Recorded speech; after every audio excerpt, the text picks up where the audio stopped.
Have you ever wondered what you would do if you won the lottery? Would you buy a mansion, travel the world? Or maybe quit your job on the spot? I did win. I am 34 years old, and last Tuesday, my entire life changed when I checked my lottery ticket and discovered I had won $47 million. My hands shook as I stared at those 6 numbers that matched perfectly. I would tell absolutely no one about this money. You see, I have a complicated history with my family when it comes to finances. Every morning I would wake up at 6, make my coffee, and start my day with the persistent worry of bills and deadlines hanging over my head. The job was demanding, with 60-hour work weeks becoming the norm rather than the exception, especially during tax season. My parents, Gregory and Diane Wilson, divorced when I was 14 and both remarried within 2 years. My father, Gregory, a high school physics teacher, married Stephanie, a real estate agent with expensive taste and an even more expensive lifestyle. My mother, Diane, found love with Warren, a successful business owner who had more money than my father but kept a tight grip on every penny. My younger sister, Lisa, is 30 and has always been the golden child. She graduated from an Ivy League university, married a surgeon named Paul, and now lives in a beautiful house in the suburbs with their 2 perfect children. He bounces from job to job, relationship to relationship, and has made borrowing money from family members something of an art form. The pattern was always the same. A desperate call, an emotional plea, a promise to pay it back, then radio silence until the next crisis. My extended family was no less complicated. My Aunt Martha, my mother's younger sister, was perhaps the only genuine person in our family circle. She drove an ancient Honda that made alarming noises, lived in a small apartment filled with books and plants, and never complained about her circumstances. In stark contrast was my Aunt Heather, my father's older sister, who had married wealthy and never let anyone forget it. My cousin Ryan, her son, had inherited her entitlement but none of her financial success and had a gambling problem that the family pretended not to notice. When Jason needed $5,000 for rehab 3 years ago, I emptied my modest savings account to help him, only to discover months later that he had never actually gone to treatment. When Lisa needed help with her wedding costs, I put $2,000 on my credit card that she promised to pay back after the honeymoon. The only person who knew the full extent of these betrayals was my best friend, Charlotte. Charlotte worked as a nurse, understood struggle, and never judged my complicated feelings about my family. At work, things were not much better. My boss, Arnold, had a habit of taking credit for my ideas during meetings with clients. Buying lottery tickets was my one small indulgence, a weekly ritual that my family loved to tease me about. My father lectured me about probability and statistics. I had dreams, of course, but these dreams seemed increasingly distant as I approached my mid-30s, still paying off student loans and carrying a small but persistent credit card debt that never seemed to diminish despite my careful budgeting. Each month was a careful balancing act of bills, groceries, and the occasional dinner out with Charlotte. I clipped coupons, compared prices, and knew exactly which store had the best deal on everything from toilet paper to coffee. I drove a 10-year-old Corolla that made a concerning noise when it rained but couldn't afford to replace it. This was my life before everything changed. I had no idea how a single piece of paper was about to completely upend everything I thought I knew about myself and the people I called family. I stopped at Gus's Corner Market as I did every Friday, but this time with a slight variation in my routine. Gus was a kind older man who had owned the store for over 30 years. He knew all his regular customers by name and always had a friendly word to share. Instead of my usual quick pick, I decided on a whim to choose my own numbers. 6 numbers that represented the most important people in my life, even those who had disappointed me. That evening I ordered takeout from my favorite Thai restaurant, opened a bottle of wine Charlotte had given me as a birthday gift, and settled in for a quiet night alone. The lottery drawing was at 8 p.m., but I barely paid attention as I scrolled through social media, seeing posts from acquaintances enjoying far more exciting birthday celebrations than mine. The second matched, 16. Fourth, 21. Fifth number 9. I was holding my breath. Sixth and final number 30. I stared at my phone for what felt like an eternity. I must have read something wrong. No way. After taxes, it would be somewhere around $28 million, an unfathomable sum for someone who had been excited earlier that day about a 10% off coupon for laundry detergent. I didn't sleep at all that night. Instead, I spent hours researching lottery winners online. What I found was disturbing. Friends and distant relatives appearing out of nowhere with sob stories and outstretched hands. Winners who were bankrupt within 5 years, more miserable than before they had won. One article called the lottery, the quickest path to losing everything you care about. I would claim the money, but I would tell no one. That morning, I called in sick to work for the first time in 3 years and made an appointment with Philip Montgomery, an attorney specializing in financial planning and estate law. He was in his 50s, with salt and pepper hair and kind eyes behind expensive glasses. I took a deep breath and placed the ticket on his desk. I need to know how to claim this without anyone finding out it was me. His eyes widened briefly as he examined the ticket. Over the next 2 hours, Philip explained my options. The biggest mistake winners make, he told me, is telling too many people too quickly. Once that happens, there's no going back. I want to do this right. I don't want this money to ruin my life. As I left Philip's office with a folder full of documents and a list of next steps, I felt a strange mix of excitement and dread. I would be living a double life, pretending to be the same struggling accountant while secretly being a multimillionaire. The money was real now, sitting in accounts under my control. The questions haunted me, and gradually an idea began to form. What if there was a way to find out how my family would react to my newfound wealth without actually revealing it? The plan crystallized one night as I lay awake staring at the ceiling. I would create a scenario where I needed financial help. Not a huge amount, but enough to be significant. Only then would I know who deserved to be part of my new life. The next day, I met with Philip again to ensure my finances were properly secured before proceeding with my plan. The bulk of the money was safely invested, untouchable by anyone but me. Everything is in order, Cassandra, Philip assured me, sliding a folder across his polished desk. At least until I figure some things out. I couldn't keep everything bottled up, and I trusted her more than anyone. I took a deep breath. I'm going to tell them I lost my job and need financial help, just to see who actually cares enough to help me when I need it. Charlotte's expression shifted from curiosity to concern. Cassie, that seems manipulative. Why would you do that? Because I'm tired of being the only one who helps when others need it, I said, not quite meeting her eyes. I want to know who would be there for me if the tables were turned. I laughed without humor. I just want to know who actually cares about me versus who sees me as a resource. Charlotte shook her head. I would say I needed $5,000 to cover rent and medical expenses until I found a new position. It was a significant amount, but not outrageous, and certainly not beyond the means of most of my family members. The next day, I practiced my story with Charlotte, who reluctantly agreed to help despite her misgivings. And have specific details ready about the company closing. They might ask questions. I've been applying everywhere, but the job market is tight, especially for specialized accounting positions. I have some interviews lined up, but nothing definite yet. And my emergency fund is depleted from some recent medical tests.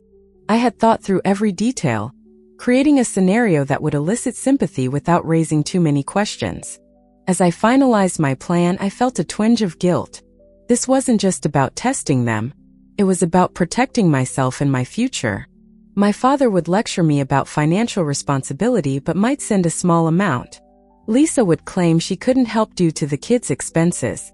Warren and Stephanie would refuse outright. Aunt Heather would judge me for my poor life choices. The only person I had real hope for was Aunt Martha.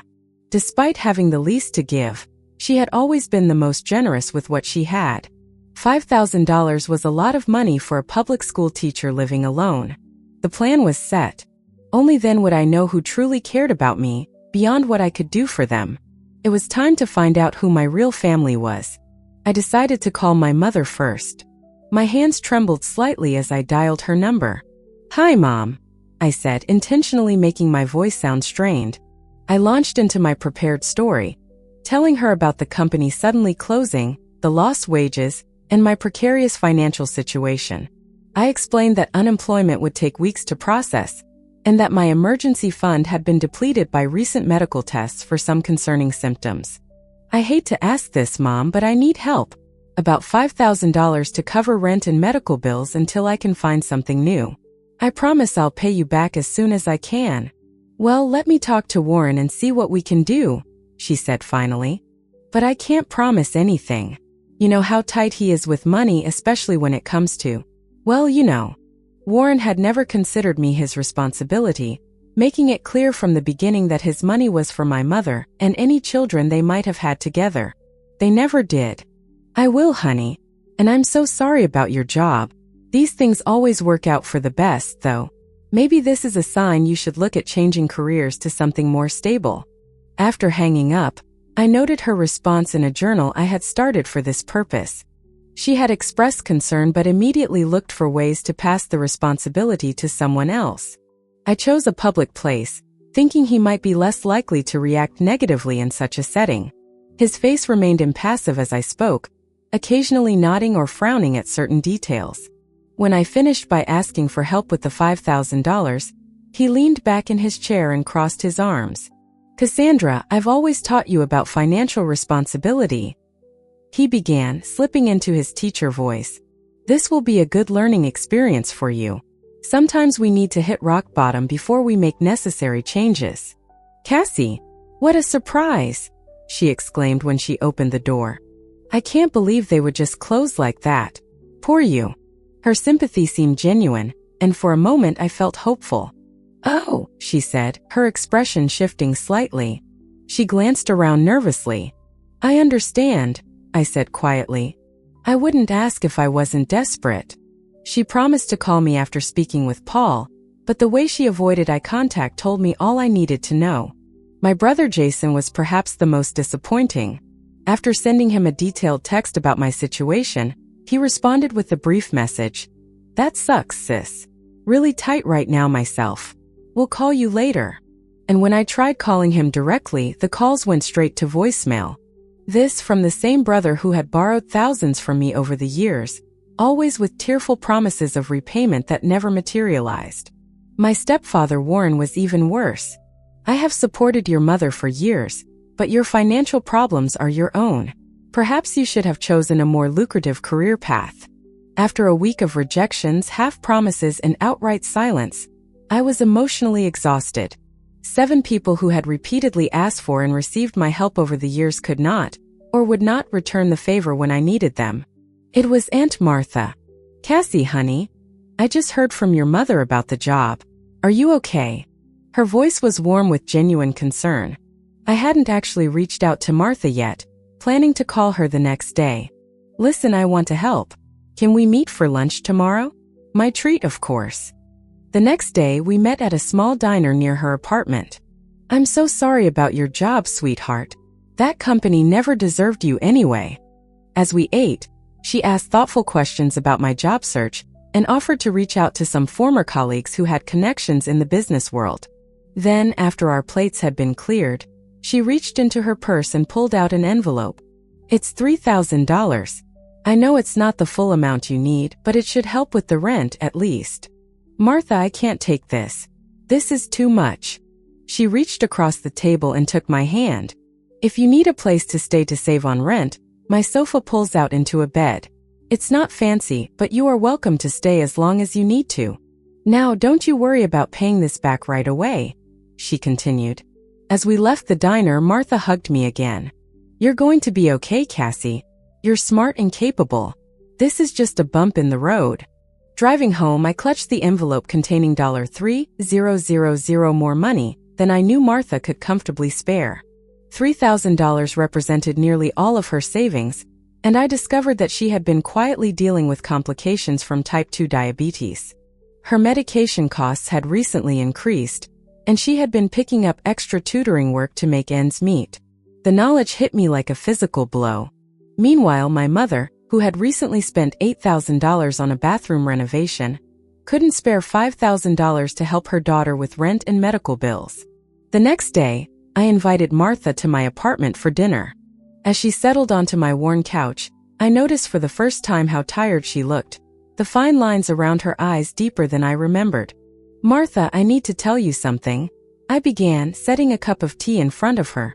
The words tumbled out quickly. I made up the story to see who in the family would help me if I needed it. I see. Are you angry with me? I asked suddenly, afraid of losing the one genuine relationship I had discovered through this experiment. She considered the question. But I understand why you did it. Our family hasn't always been kind to you. Everyone else had excuses or just ignored me entirely. People show you who they are when giving becomes inconvenient. I learned that lesson the hard way myself. She set down her cup and folded her hands in her lap. The family story had always been vague, something about growing apart. She smiled ruefully. I wanted to save it for our future. Maybe buy a small house eventually. We fought about it for months. One day, I discovered he had forged my signature and withdrawn most of the money. By the time I found out, it was gone, invested in a restaurant that failed within a year. She shook her head at the memory. When I confronted him, do you know what he said? That it was our money, not just mine, and he had as much right to it as I did. As if my name on the inheritance meant nothing. I had no idea. The family preferred the growing apart story. Less messy. The point is, I learned that some people see you as a resource rather than a person, and it's a painful lesson. I'm so sorry that happened to you, I said, squeezing her hand. She looked at me intently. Money doesn't just reveal who others truly are, Cassie. It reveals who we are too. How we use it, how we share it, how we talk about it. It's a powerful mirror. Her words resonated deeply. I won the lottery 3 weeks ago. $47 million.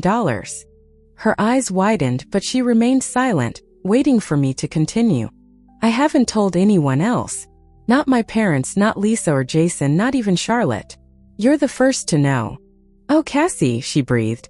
Martha nodded slowly. I understand that. But what will you do now? Martha considered this. But I want to help you, I insisted. I don't need anything from you, sweetheart. I am happy with my life. My apartment is small, but it's full of things I love. My car runs most of the time. I have my students and my books. And now this wonderful secret with my favorite niece. She patted my hand. Her selflessness brought tears to my eyes. Here was someone who had given me almost everything she had when she thought I needed it, and now was asking for nothing in return when she knew I had millions. As we continued talking into the night, the contrast between Martha and the rest of my family became even more stark. While I had been conducting my experiment, word had spread through the family about my supposed financial troubles. The family had turned my request for help into evidence of my character flaws, rather than an opportunity to show compassion. I want to set up a trust for my Aunt Martha, I told him. Something that will cover her medical expenses and provide her with a comfortable retirement, but in a way that feels like a gift rather than charity. She's very proud. Philip nodded, making notes. We can structure it as a family trust that provides a monthly stipend. She wouldn't have to manage a large sum all at once, which can be overwhelming for someone not used to wealth. Perfect. And I want to buy her a small house near wherever I decide to live. Nothing extravagant, just comfortable and accessible for someone with health issues. I had decided to give notice at my accounting job and focus on establishing a nonprofit organization aimed at helping elderly people living alone, inspired by Martha's situation and the many others like her. What about the rest of your family? Philip asked cautiously. Do you plan to tell them about the winnings? I shook my head. Not right now. Maybe not ever. But I do want to arrange a family meeting to clear the air about my financial troubles. Later that day, I called Charlotte and finally told her the truth about everything. The lottery win and the family experiment. After her initial shock, she understood why I had kept it secret. So what now? She asked. I laughed. No, but I'm not going to suddenly start buying Bentleys either. I want this money to mean something, to do good, starting with Martha. She deserves it. I'm still figuring that out. I've called a family meeting for this weekend. I told them I have an important announcement. When Sunday arrived, I was surprised to see everyone show up at my apartment. My mother and Warren, my father and Stephanie, Lisa and Paul, even Jason, who had been ignoring my calls for weeks. Jason suddenly became very interested in his phone. I'll be transitioning to that position next month. We've all been so worried. I noticed several faces relax around the room. Instead, they were getting good news that required nothing from them. An uncomfortable silence fell over the room. Well, we all have our own financial commitments. Stephanie said defensively. It's not always possible to help, even when we want to. I turned to Jason. He had the grace to look embarrassed. You didn't even call me back, I pointed out. There were excuses, justifications, and even some attempts to turn the blame back on me for making everyone feel guilty. I hadn't told them about the lottery win, but I had stood up for myself in a way I never had before. The money had given me something perhaps more valuable than wealth itself.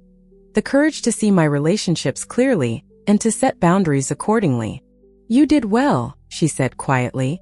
Martha smiled. Next, I said, we start looking at houses for both of us.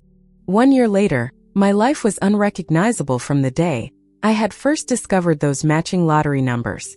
Just 3 blocks away was Martha's new house, a single-story craftsman with wide doorways to accommodate her walker on the days her diabetes made walking difficult. We provided companionship, home repairs, and financial assistance to elderly people living alone, with a special focus on those estranged from their families. She and I still had our weekly wine nights, though now they took place on my comfortable patio rather than in my cramped apartment. My relationship with my family had shifted into something more distant but also more honest. None of them knew about my lottery winnings. As far as they were concerned, I had simply found success with my new career in nonprofit management. They seemed to accept this explanation without much curiosity about the details, which told me everything I needed to know about their interest in my life.